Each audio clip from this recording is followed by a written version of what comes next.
fucking vicious.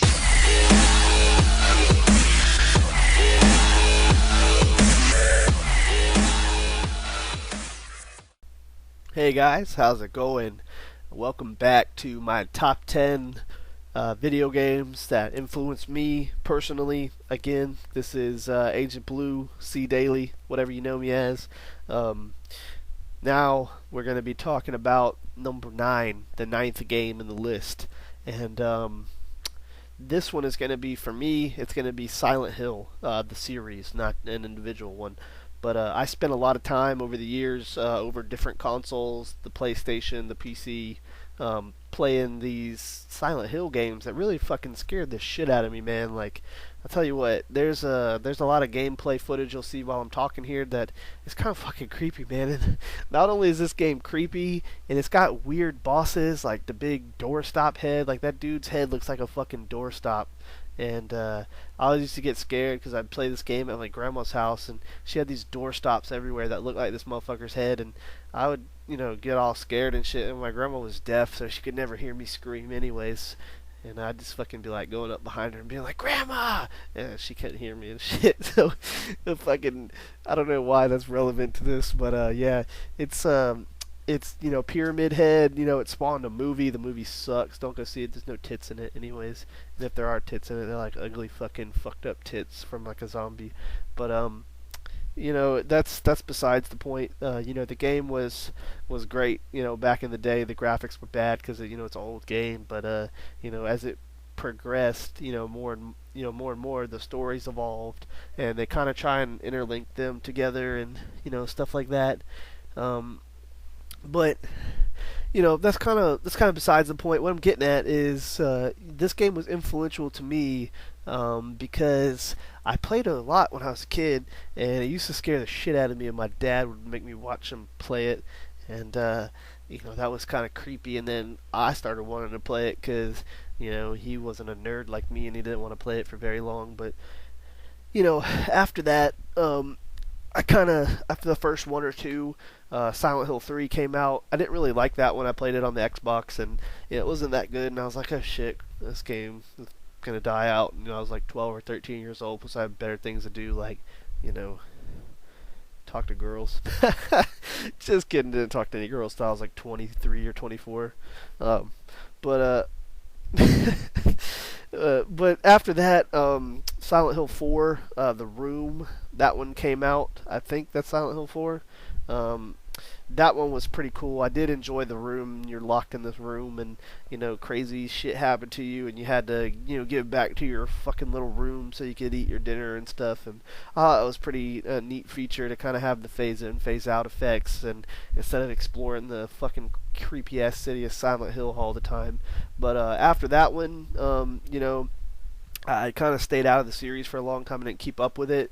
And just recently, probably like 6 months ago, maybe 8 months ago, I picked up Silent Hill 5: Homecoming, and that one was pretty fucking creepy, man. At this point, I'm 22, then 23 now, but when that was out, I was 22 playing it, and I played with the lights on and during the daytime, and only when people were here, and I couldn't play it by myself. Somebody had to be in the room with me because that game just creeps the shit out of you, man. It's freaking crazy dogs and like little cutscenes where you gotta press the fucking E button real quick, and you're like, press the E, man, press it, and do the escaping, and I can't escape. I'm fucking I forgot to save it and that kind of shit. And that game was by far the most fun I've had playing a horror game in quite some time, because I've played Resident Evil, and you get these guns and these rocket launchers, and you can just blow the shit up out of zombies, and that's not fun to me. What makes a horror game fun is barely being able to defend yourself. When you're playing this game, it takes you a long time to get a pistol or a shotgun. And when you get these pistols and shotguns, they only have like a couple bullets, so you can't be like wasting ammo. Like in Resident Evil, motherfucker can't run and shoot. You gotta be like standing still in Resident Evil 4 to shoot people. And You got all sorts of crazy ass weapons and death moves that you can do and upgrades. And when you're playing fucking Silent Hill, you get a fucking crowbar or a fucking steel pipe or a baseball bat, and you just gotta kind of like wail the fuck out of these zombies. And a lot of games nowadays, they're too overpowered in their gameplay, and it doesn't make me feel like I'm under any kind of stress, or in a horror situation. I'm like, oh, another zombie. What's the difference between this guy and that Haji standing on the hill over there that blew up with an RPG playing Call of Duty? There's not really a difference, because they can't really get to me and they can't hurt me. Pretty much like black people. And just kidding about that, guys. I have lots of black friends, isn't that right, Bruce?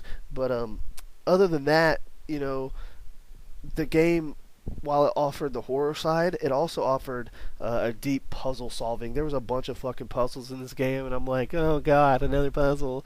I gotta fucking go on YouTube and look up the walkthrough and have some nerdy kid talk out of his nostrils and tell me how to beat the fucking level. So, if a game is good when you get to a point and you're like, man, I gotta refer to a nerd on YouTube.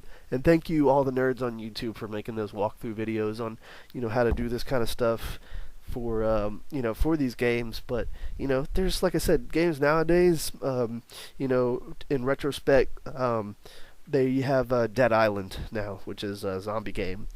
Not quite the Silent Hill-esque, but it takes place in a sunny beach. Not scary. Well, for me it is, because I hate the beach. It's scary to me, but not scary in the horror sense. It's scary in the sense that there's a bunch of people and sea critters around. But in that game, you can craft all sorts of crazy weapons and saws and stuff, and you just mow down your enemies. When you're playing, Silent Hill, you're stuck there with your baseball bat, and you're swinging wildly, and you're fucking clicking the button and trying to fend off these zombies and shit. And for me, that's the kind of gameplay that gets me scared, when like I feel like I'm about to die and I'm about to lose my save progress. So for me, it was easy to pick this one as my number 9. I spent tons of time. I've played just about every one. The only ones I haven't played are the ones that require the Asian box, as I call it, the Wii. I don't have a Wii. I never will have a Wii. So I guess I'll never play any of the Silent Hills that came out on the Wii. And for me, that's a bummer. There's a couple games out there that do this to you, and somehow people acquire the rights to put these games on shit-ass consoles, and they don't make it for the PC. And I'm a PC gamer myself. That's how I'm recording these top 10 videos, is via my PC. So, for me, having a PC and being able to play games on the PC and record and look at it and show it to the world is a great thing. And Silent Hill's done that. Now seems like they're getting back to putting these things on the PC, and people are getting to porting them over to the PC and things like that. So I do appreciate that aspect of the industry. But as far as the horror thing goes, like I said, for me, what makes a scary game, guys, is going to be that feeling and that sense that the shit's hard, and it's not a walk in the park.